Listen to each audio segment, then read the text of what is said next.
Må vi bare gøre det nu? Ja. Så trækker vi et. Har du nogensinde overvejet at blive bloddonor? Og A, hvad har stoppet dig fra at tilmelde dig? Mm. Er det smart, skal svare? Det gør det, som I vil. Nå.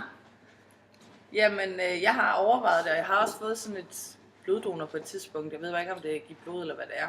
Men jeg vil rigtig gerne, men har bare ikke taget mig sammen. Ja, det er også det er det samme, der sådan gælder for mig. Altså det er det der med, at man vil gerne gøre noget godt for andre, og det kræver ikke særlig meget af en selv. Men altså også det med at give blod, og det ikke er særlig synligt i vores... Altså jeg har aldrig set eller hørt om give blod. Jeg ved, hvad det vil sige at være bloddonor og sådan nogle ting, men jeg har aldrig hørt om selve organisationen. Nej, det er heller ikke rigtig noget, man snakker med sine venner om eller noget. Nej, altså så, hvis de så siger noget, så er det, jeg giver blod, og så er det det. Altså, der er ikke noget opmærksomhed omkring nogle organisationer eller nogen af dem, der foretager de her donationsblodting. Hvorfor er du ikke bloddonor?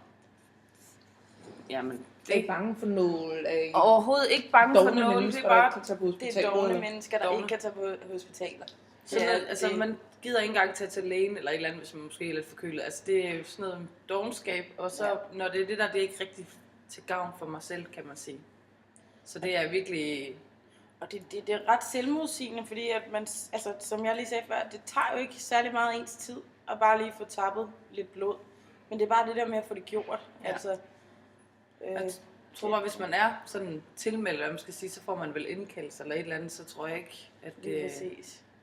Så står det allerede i kalenderen, så er det ikke noget problem, for man har jo alligevel en masse ting, man skal se til, så det er ikke noget problem at gøre noget ekstra. Og man kan sige, at der er heller ikke så mange i ens netværk, der får det gjort, sådan så man også selv sådan tænker, ej, nu må jeg lige få taget mig sammen. Der er ikke sådan det der drive til at få det gjort. Vil du have den her? Yay! Føler du, at du vil give en del af dig selv i forbindelse med tapningen? Altså i overført betydning?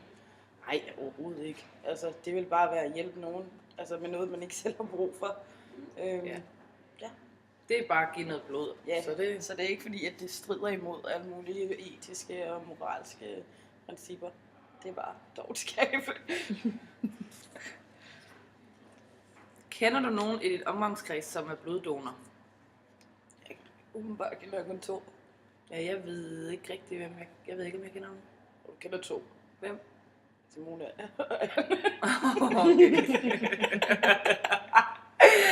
Men jeg tror ikke, der er, altså hvad jeg ved, er der ikke nogen i min familie, eller nogen af mine andre venner og Nej, veninder. og jeg vidste faktisk ikke, at Simone var bloddonor. Det vidste jeg faktisk ikke. Jeg vidste det kun, fordi I så har interviewet hende. Men ellers så vidste jeg ikke, hvor var det. Ikke rigtig noget, man snakker om, synes jeg. Nej. Heller ikke nogen der hjemmefra. Nej. Hvor er det henholdsvis, I kommer fra, egentlig? Roskilde. Odense. Ja, okay. Og jeg har altså en stor familie, men der er i hvert fald ikke nogen, hvad jeg ved af, der er Nej, bloddonor. heller ikke hos mig. Nå. Støtter du nogen velfærdsorganisationer? Nej, det gør jeg ikke. Ikke krøllen. Nej, jeg støtter heller ikke nogen. Hvorfor, altså, er det fordi, at I ikke vil give nogen penge, eller er det... Altså, hvis I nu skulle sætte en velfærdsorganisation op over for givblod, den gode gerning, man kunne gøre, kunne de veje på lige niveau med, at man støtter nogle børn i Afrika, støtter nogle kræftpatienter, versus den gode gerning, man gør ved at donere blod? Altså, ville de kunne veje lige tungt hos jer, eller hvordan? Altså, jeg synes, det er 2 vidt forskellige ting. Du har en, hvor du bare sender nogle penge afsted, og så gør du ikke noget selv. Den anden kræver, at du selv tager initiativ og gør noget, altså sætter en halv time af. Men ressourcemæssigt, så vil jeg hellere give blod, tror jeg, end jeg vil bruge penge. Fordi at jeg ved godt, at vi får en fed SU, og det er måske ikke så mange penge om måneden. Men lige for tiden, så synes jeg ikke, jeg har så meget rudt med, så så vil jeg hellere gøre noget, uden at så skulle give penge her. Ja. Og så, ja. Jeg sagde faktisk til Pernille den anden dag, at jeg gerne vil melde mig ind i en eller anden organisation og stifte noget, for jeg synes 50 kroner om måneden, det er jo ingen penge. Det er 1,5 pakke cigaretter, altså seriøst, det er virkelig... Og det er jo bare dogenskaber, jeg ikke lige har sat mig ind i, hvad jeg egentlig vil støtte. Ja. Og der har det sådan, så vil jeg jo også godt kunne gøre begge dele. Altså. Men bloddon, det er bare dogenskab. Jeg tror bare, jeg er lidt for nærig til det der med at skulle begynde at sætte, altså, sende penge. Og det vil være rigtig godt, men så vil jeg hellere gøre det, når jeg så har flere ressourcer til det. Så hvis de to ting blev sat op over for hinanden, så vil jeg vælge give blod. Så der vil det ene ikke udelukke det andet.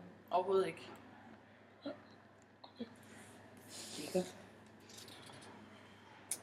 Kender du organisationen Bloddonorer? Bloddonorerne. Og kender du forskel på at give blod og bloddonorerne? Jeg kender ikke forskellen. Nej, jeg kender heller ikke forskellen. Har I hørt om Bloddonorerne, organisationen?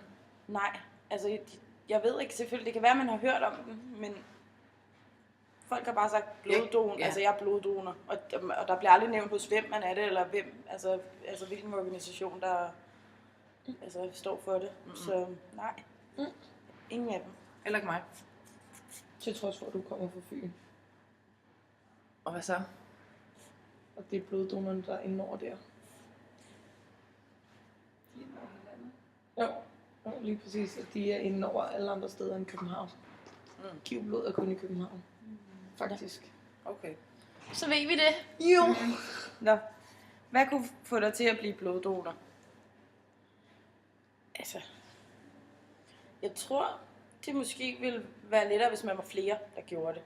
Altså sådan noget med, at så siger man, nu hanker vi lige op i hinanden, og så tager vi ned, og så får vi lavet den der undersøgelse, om vi kan give blod, og så tager vi afsted sammen-agtigt, ikke? Altså, og så det der med, at det er på skole og sådan noget, det ville jo også gøre det meget nemmere.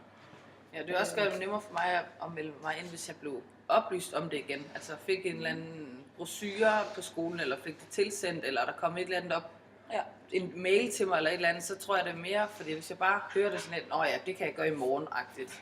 Så hvis jeg fik en eller anden påmindelse, eller et eller andet om, at... Direkte. Ja, præcis, eller nogen, jeg kunne måske kende, som var bloddonor, som havde et eller andet med til mig, eller et eller andet. Fordi den her bloddonor, tror jeg, den jeg fik, det var dengang jeg flyttede, så var det en masse op, sådan et eller andet, der kom.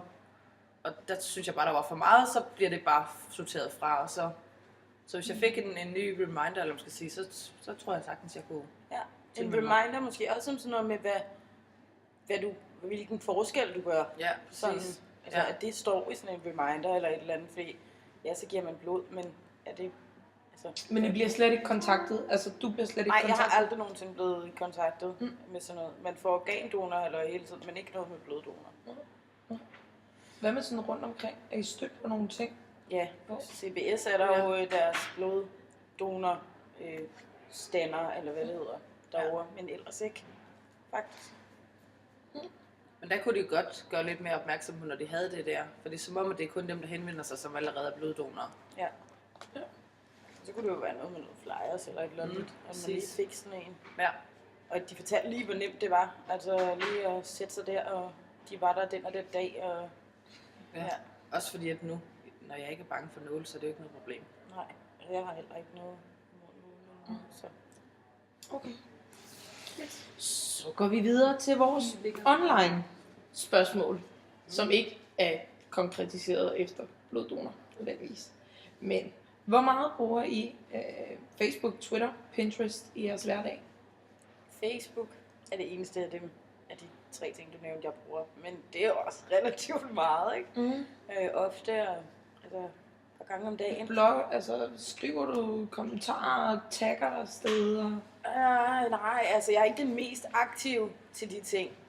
Men jeg gør det da, og man bliver da også tagget i steder, man var og sådan noget, og billeder og sådan noget, men jeg vil ikke sige, jeg er i hvert fald ikke inaktiv derinde. Og jeg bruger også Facebook, altså mange gange om dagen. På skolen og derhjemme, og når jeg ikke lige har fået stjålet en iPhone, så logger jeg også på, altså jeg tror jeg logger ind sådan 5 gange eller sådan noget i løbet af en dag på min iPhone. Men hvad bruger I det til sådan? Er det... Det er sådan at følge med i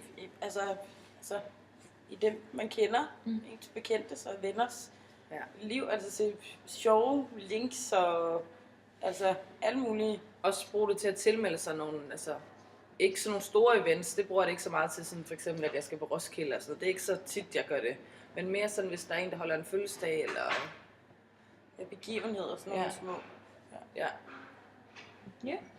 Har I været inde på Giv Blods hjemmeside eller Facebook-side? Nej. Har jeg lagt mærke til, at nogle af jeres venner har liket på Facebook? Nej, ikke Facebook. Giv blod på Facebook. Nej. Så sidder jeg og tænker, om I har gjort det. Det har jeg ikke set. Faktisk. Mm. Nå. Hvis vi nu siger, at Giv Blod tilbyder tilmelding online og via sms, vil det så gøre det mere attraktivt for jer at ligesom tilmelde jer, når I kan gøre det via noget online? Så det vil sige, at de gør det ikke... Altså, man kan ikke gøre det online nu? Jo. Nå, det kan du nemlig. Okay. Men igen, det der, man skal bare lige vide, at det er der. Altså, fordi du kan jo tilmelde dig stort set alt online, så det er jo bare, man skal lige have en eller anden reminder om det. Ja. Og så vil der i hvert fald stå de informationer, som man har brug for, ikke? Og så skal den være sådan attraktiv, den der en eller anden påmindelse eller mail, man får fra dem, fordi man får så meget Lort. Ja. Ja, så man skal skulle... Så det skal være sådan kort og præcis. Men det kunne være ret smart, altså sådan, hvis man lige pludselig sætter sig for det, at så... Fordi man har så mange ting i hverdagen, at hvis man så lige pludselig sætter sig for noget, så er det meget rart, at man så gør det med det samme. Ja. Og det er jo smart ved online tilmelding og sådan noget. Og har I hørt andre snakke om, at de er bloddonorer? Eller har I set, at de har tjekket ind, eller liker Giv Blod, eller tweetet omkring det, eller sådan, altså skrevet omkring det? Ja. Jeg har kun hørt Anne snakke om det. Ja. Det er det eneste. Der er ikke jeg har ikke noget Facebook. Der har ikke været noget aktivt omkring at give blod. Slet ikke. Nej. Ikke nogen, der tjekker noget. Og Anne sagde jo ikke, at hun har været inde over det med at give blod. Hun har bare sagt, at hun er bloddonor. Så det er ikke, igen det der med, at ingen organisationer er nævnt. Okay. Hvad forbinder I med Giv Blod, sådan brandet, hvis I skulle sige? Hvis vi viste jer det logo, Vi brand. så det jo logoet. Ja, Jeg har det er den set der dråbe, logoet. Jo. Ja. Og jeg synes egentlig, at det er måske et forkert ord at bruge, men jeg synes, det er sødt. Jeg synes, det er et sødt lille... Det er rigtigt nok. Ja, med et lille hjerte og sådan. Altså, det er sådan... Og når jeg synes også, den er ikke sådan, den er neutral på en eller anden måde. Det er ikke... Det vækker nogle følelser, i hvert fald sådan en... det er godt, hvis jeg gør noget for den organisation. Det skal vi Ja. Ja. Hvad så hvis men selve brandet og selve det sådan... Det er også fordi, der er et hjerte indeni, så det er sådan lidt... at man gør noget godt på en eller anden måde, når man tænker sådan hjerte. Det er noget med noget kærlighed og sådan nogle følelser på en eller anden måde. Ja. Men ellers er der ikke noget videre... Nej. Nej. Okay. Jamen, har I andre kommentarer? Nej. Nej, det tror jeg ikke. Så siger vi godt. Mange tak. Velkommen. Ja, det var så lidt. Så lægger I på Facebook. Nej, YouTube bare, ikke?